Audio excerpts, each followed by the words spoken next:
Step number 1 था draw all the necessary accounts, account सारे बने हुए हैं। स्टेप नंबर 2 था right the opening balances of,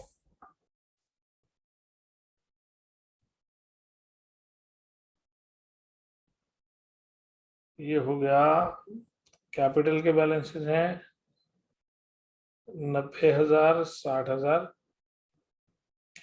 और कैश का बैलेंस है 15,000। स्टेप नंबर 3 है start the treatment of goodwill. Goodwill की ट्रीटमेंट कहती है कि नया पार्टनर कितनी कैपिटल और कितना प्रीमियम लाया। तो यहां पर बाय कैश वो कैपिटल लेकर आया है 50,000 और इधर टू जेड्स कैपिटल 50,000 और टू प्रीमियम फॉर गुडविल वो लेके आया 10,000 और वो प्रीमियम हमने सैक्रिफाइसिंग पार्टनर्स को देना है। तो बाय प्रीमियम, इस क्वेश्चन में लिखा हुआ है why would retain his original share, इसका क्या मतलब है? वाई ने कोई सैक्रिफाइस नहीं किया। हाँ, तो ओल्ड रेशो इनकी है क्वेश्चन में 3:2। एक्स का सैक्रिफाइस है 1/5, वाई का सैक्रिफाइस है 0। तो एक्स का न्यू शेयर होगा 3/5 माइनस 1/5 यानी कि 2/5। वाई का न्यू शेयर वही होगा जो उसका ओल्ड था 2/5 और जेड का शेयर है 1/5। तो इसका मतलब है इनकी NPSR निकल के आ गई 2:2:1 और सैक्रिफाइस अकेले एक्स ने किया है। तो इसका ना पूरा 10,000 जो है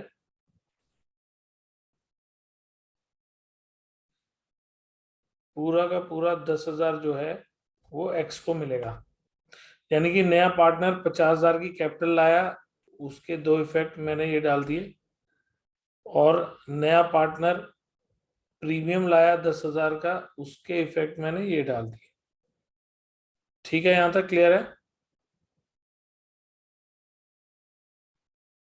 यस। उसके बाद ट्रीटमेंट ऑफ गुडविल कहती है कि क्या उन्होंने प्रीमियम की मनी को विड्रॉ करना चाहा है? नहीं। क्या कोई गुडविल अपीयर कर रही है जिसको राइट ऑफ करना है? यस। तो गुडविल राइट ऑफ होगी सर 6,000 और 4,000। राइट ऑफ करने का मतलब है न्यू बैलेंस शीट में से गुडविल हट जाएगी। तो यहाँ पर गुडविल बेसिकली हट जाएगी, मतलब आप उसको कहोगे कि वो नील होगी। ठीक है, तो ये हो गया। फिर मैंने लिखवाया था after completing the treatment of goodwill shift to other adjustments like depreciation, appreciation. अब यहाँ पर सेकेंड एडजस्टमेंट है हमारी डेप्रिशिएट स्टॉक बाय 5,000। स्टॉक कितने का है पहले?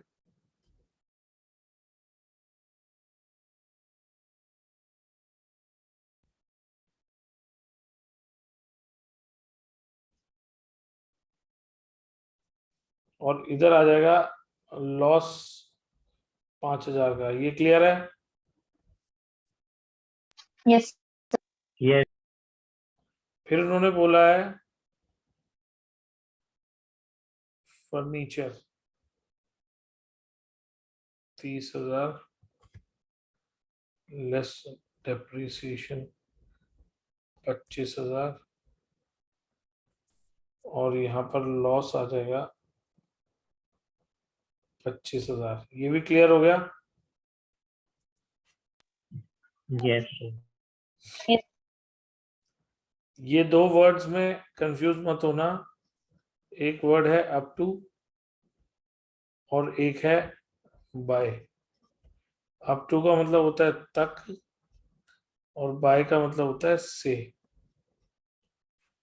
इसका मतलब है डेप्रिशिएट स्टॉक बाय ₹5,000, मतलब 5,000 से कम करना है, और डेप्रिशिएट फर्नीचर अप टू 5,000, इसका मतलब फर्नीचर को 5,000 तक रिड्यूस करना है। तो 30,000 से 5,000 तक लाने का मतलब है 25,000 रिड्यूस करना है। ठीक है, क्लियर हुआ? Yes. Yes, sir. Machinery was revalued in the market at ₹20,000। Machinery की पहले वैल्यू 25,000 है, और अभी वो कह रहे हैं 20,000 हो गई है। तो टू मशीनरी, मतलब लॉस दिखा दिया मैंने 5,000 का। Provision for bad debts was found to be in excess by 500। पहले का बना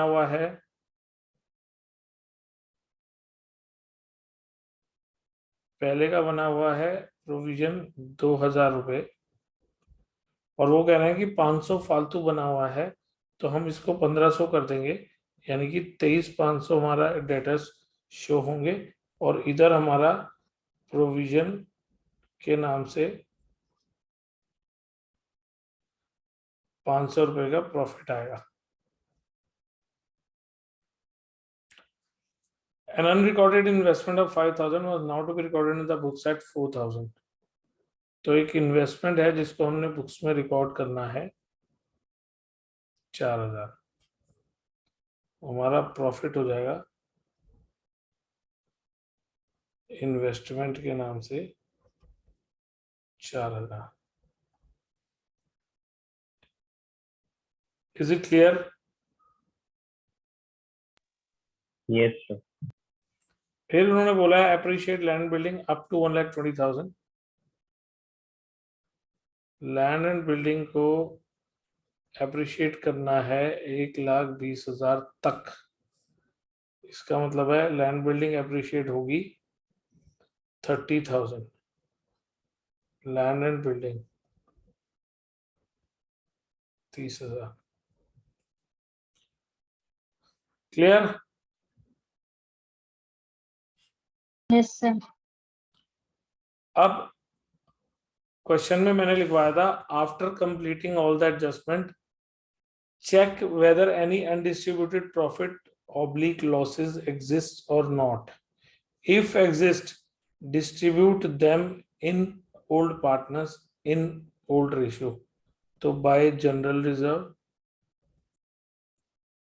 by profit and loss account। ठीक है,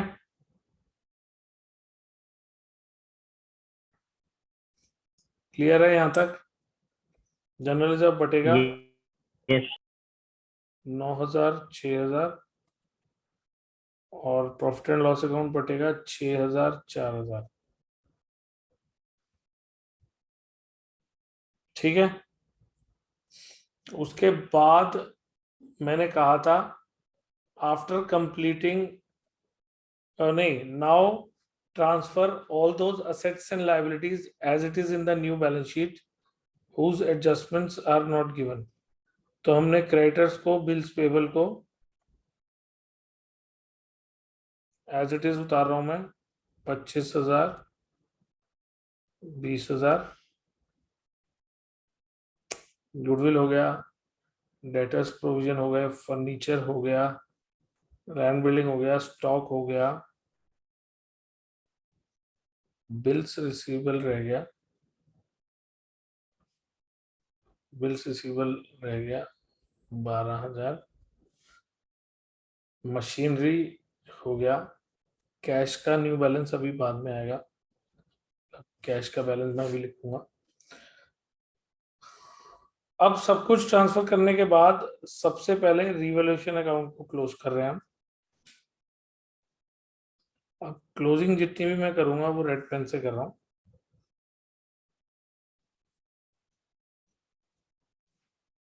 तो मेरी डेबिट साइड है 35,000 और ये है 34,500, मतलब डेबिट साइड बड़ी है।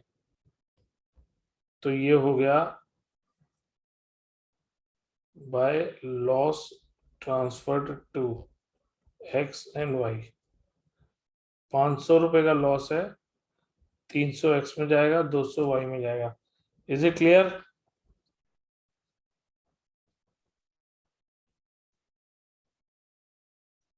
ये सबको क्लियर है जो मैंने किया? Yes, sir. Yes, sir. तो अब पार्टनर्स कैपिटल अकाउंट की क्लोजिंग जरा ध्यान से देखना, क्योंकि इसको मैं डबल क्लोज कर रहा हूं।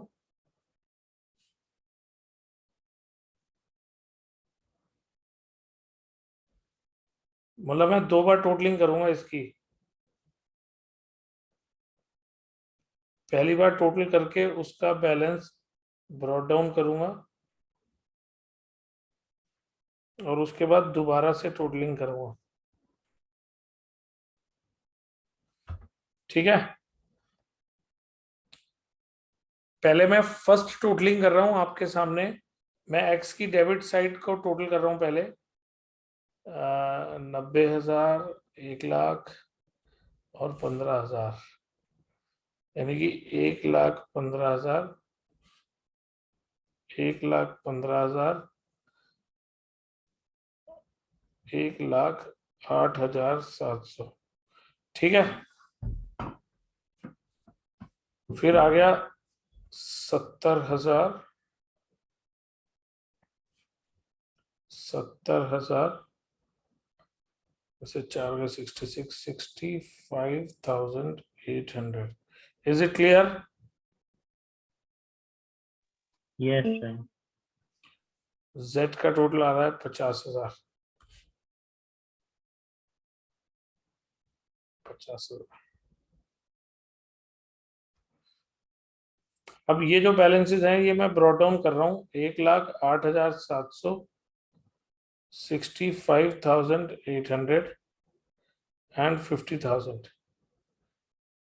यहां तक क्लियर हुआ? अगर अगर Yes. एक नॉर्मल क्वेश्चन होता, अगर एक नॉर्मल क्वेश्चन होता तो हमारे ये बैलेंसेस न्यू बैलेंस शीट में आ जाते हैं। यहाँ पर एक्स वाई जेड यहाँ पर आ जाते। 1,08,700 यहाँ आ जाता, 65,800 यहाँ आ जाता, 50,000 यहाँ आता। ये क्लियर है ना सबको? हर क्वेश्चन में आप ऐसे ही तो करते हो, लेकिन इस क्वेश्चन में ऐसा Yes, नहीं sir. होगा। इस क्वेश्चन में ऐसा नहीं होगा।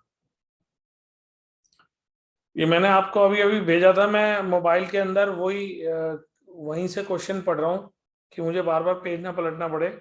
तो इसकी 7th एडजस्टमेंट है, the capital of other partners are to be adjusted according to their NPSR on the basis of जेड्स कैपिटल। क्या मतलब हुआ इसका?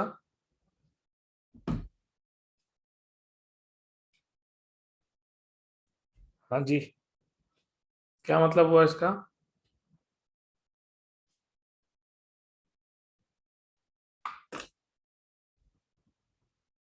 एनीबॉडी?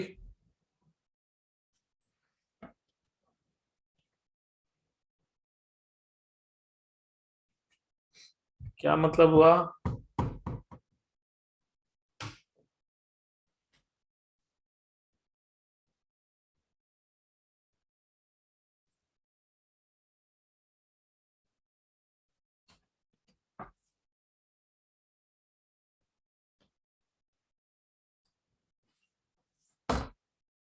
हाँ जी,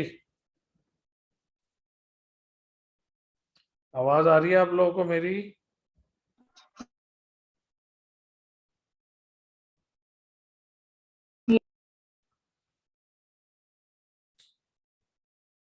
ये जो मैंने एडजस्टमेंट रीड करी है, the capital of other partners are to be adjusted according to their NPSR on the basis of जेड्स कैपिटल, इसका क्या मतलब हुआ?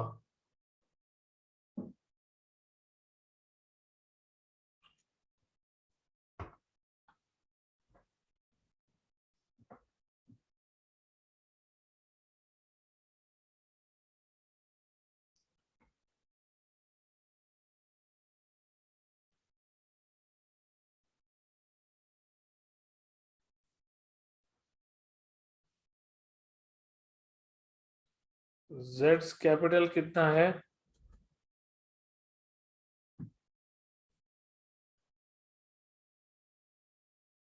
50,000। जेड का शेयर कितना है? 1/5। तो टोटल कैपिटल अकॉर्डिंग टू जेड्स कैपिटल हो गया 50,000 इंटू 5/1, मतलब 2.5 लाख रुपए की टोटल कैपिटल होगी। 2.5 लाख रुपए की टोटल कैपिटल होगी। तो एक्स की कैपिटल, न्यू कैपिटल, वाई की न्यू कैपिटल और जेड की कैपिटल, अगर एनपीएसआर के अकॉर्डिंग देखें तो 2.5 लाख इंटू 2/5, 2.5 लाख इंटू 2/5 और 2.5 लाख इंटू 1/5, यानी कि एक्स की कैपिटल कितनी होनी चाहिए? 1 लाख। वाई की कैपिटल कितनी होनी चाहिए? 1 लाख। जेड की कैपिटल कितनी है? 50,000। यानी कि कुल मिलाकर इनकी कैपिटल जो है वो इनकी रेशो में होनी चाहिए, ऐसा क्वेश्चन कह रहा है। मतलब 2:2:1, 1 लाख 1,50,000, मतलब 2:2:1 की रेशो में इनकी कैपिटल इतनी होनी चाहिए। पर क्या एक्स की कैपिटल 1 लाख है? No, sir. No. कितनी है? 90.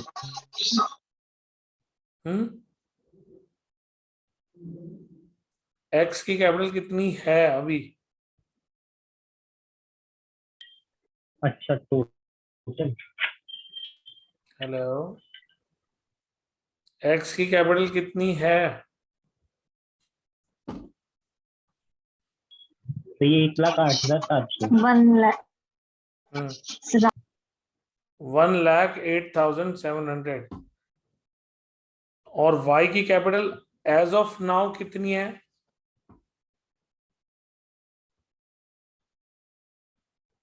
65,800। 65,800, मगर होनी उसकी भी 1 लाख चाहिए थी। तो एक्स की कैपिटल 1 लाख से ज्यादा है, वाई की कैपिटल 1 लाख से कम है। तो अब क्या करना पड़ेगा? एक्स से लेकर वाई को देनी पड़ेगी। नहीं नहीं नहीं, एक्स से लेके वाई को देने वाली बात नहीं कर रहा। यहाँ पर किसी ने एक दूसरे को देनी लेनी नहीं है। आपको यूं कहना है कि एक्स की कैपिटल फालतू है तो वो कुछ अमाउंट विड्रॉ कर लेगा, सच दैट कि उसकी कैपिटल 1 लाख रह जाए। और वाई की कैपिटल कम है तो वाई कुछ कैपिटल इंट्रोड्यूस कर देगा, मतलब एडिशनल कैपिटल लेकर आएगा सच दैट फर्म के अंदर उसकी कैपिटल 1 लाख हो जाए। समझ में आई बात? यस। इसका मतलब है टू कैश 8,700 और बाय कैश 34,200, यानी कि टू वाइज कैपिटल, ये प्लस साइड है 34,200 और बाय एक्स कैपिटल ये माइनस साइड है 8,700, यानी कि ये और ये मतलब दो इफेक्ट दिखा रहा हूं। एक्स कैपिटल विड्रॉ कर रहा है तो कैपिटल भी उसकी माइनस हो रही है, कैश भी माइनस हो रहा है, मतलब ड्राइंग्स हो गई एक तरह से। और वाई कैपिटल इंट्रोड्यूस कर रहा है तो वाई की कैपिटल प्लस भी हो रही है और कैश भी प्लस हो रहा है, क्योंकि वो पार्टनर कैश ला रहा है फर्म के अंदर। ये अमाउंट मैंने कैसे निकाली, ये समझ में आ गई? Yes sir. 1 लाख को कंप्लीट करने के लिए जितना चाहिए। हाँ, यानी कि उनको 7th वाली एडजस्टमेंट को कंप्लीट करने के लिए कुछ कैश विड्रॉ करना पड़ेगा या लाना पड़ेगा, जो भी सिचुएशन होगी आपको वो एडजस्टमेंट कैश में डालनी पड़ेगी। उसके बाद एक्स की कैपिटल 108,700 108,700 में से 8,700 माइनस हो गया तो 1 लाख रह गई। ये वाली आपकी टोटल 1 लाख हो गई, 1 लाख हो गई, 1 लाख हो गया बैलेंस, और इसका 50,000। ठीक है, यानी कि एक्स की कैपिटल 1 लाख, वाई की कैपिटल 1 लाख, जेड की कैपिटल 50,000। ये समझ में आया? यस यस तो यानी कि हमारी 2,50,000 हो गई ये। अब कैश का जो न्यू बैलेंस है, वो अब निकालेंगे, मतलब अब हम कैश का टोटल करेंगे, तो कैश का न्यू बैलेंस सीडी करके निकलेगा। तो ये हो गया 50, 10, 60, 10, 70, 75, 5 और 4 9, 7 और 3 10, 109200।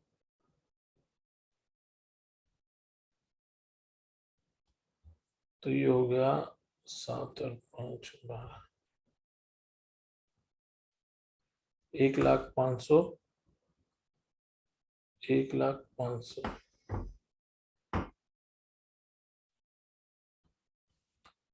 अब हमारा इसका टोटल करेंगे तो इधर आ रहा है 2.5 लाख और इधर 45, मतलब 2,95,000। और इधर भी मेरा वैसे यही बनना चाहिए। मैं एक मिनट कैलकुलेटर से जोड़ लेता हूँ। 10,000 plus 25,000 plus 23,500 plus 4,000 plus 1,20,000 plus 12,000 plus 1,00,500। Total आ रहा है 2,95,000। Is it clear? Yes sir sir, इसके लिए हमें पहले बीडी करके फिर ही होगा, मतलब उसी में पहले में नहीं कर सकते। क्या कह रहे हो? दोबारा बोलो, दोबारा बोलो। मैं पूछूं कैपिटल अकाउंट में जैसे आपने पहले एक बार टोटल करके बीडी निकाला है, उसके बाद फिर से आपने किया लास्ट में, तो देखो, वो उसी में ही नहीं। मैं बताता हूँ, मैं इस मेथड को, मतलब मेरी आदत है, ये जो आप कह रहे हो ना, इसको मैं बोलता हूँ डबल क्लोजिंग। डबल क्लोजिंग मतलब मैंने कैपिटल अकाउंट 2 बार क्लोज किया है। ठीक है, पहले सिंगल क्लोजिंग पे मैंने बैलेंस निकाले हैं विदाउट एडजस्टिंग कैपिटल। मतलब आपको याद है 11th में मैनेजर्स कमीशन निकालते थे तो हम एक रफ में नेट प्रॉफिट निकालते थे, ऐसा करते थे ना। यस तो एक तरह से ये जो मैंने कैपिटल के बैलेंस फर्स्ट क्लोजिंग पे निकाले हैं, ये बेसिकली रफ बैलेंस है, मतलब यू कैन से कि फाइनल बैलेंस नहीं है ये। अगर मैं ये चीज यहां नहीं करूंगा तो मुझे ये चीज वर्किंग नोट्स में कैलकुलेट करनी पड़ेगी, तो वो ज्यादा अजीब सा हो जाता है। बुक्स ने यस सर। वर्किंग नोट्स में कर रखी है और मैं उसको अवॉइड करने के लिए यहीं पे कैलकुलेट करवाता हूं। It is better option than working notes. But school के टीचर्स डायरेक्ट भी कराते हैं कि वर्किंग नोट्स में कैलकुलेट कर दो और निकाल लो कितना कैश आएगा या विड्रॉ होगा या लाएगा। बट मैं यहां निकालता हूं। ठीक है, ओके सर। तो ये जितना इस टाइम आपको क्वेश्चन दिख रहा है ना, जो मैंने रेड कलर से किया है, ये मेन चीज है जो आपको बेसिकली आनी चाहिए। मतलब उस दिन मैं ये कराना था लेकिन वो रह गया बिकॉज ऑफ कि मैं किसी ना किसी वजह से बिजी हो गया। मतलब मैं आप लोगों को उस दिन ये चीज नहीं करा पाया,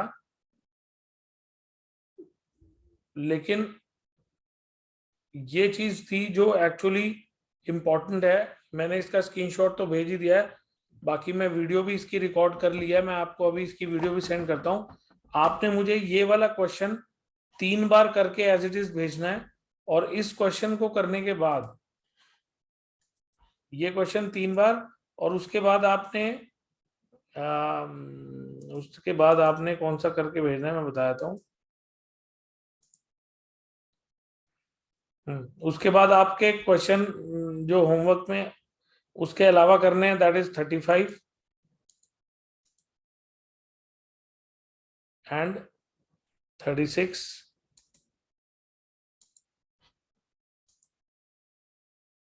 बस ये तो 35 एंड 36, मतलब आपका होमवर्क जो है, होमवर्क रहेगा। सर जनरल तो नहीं? नहीं जनरल नहीं, ओनली अकाउंट्स, नो जनरल।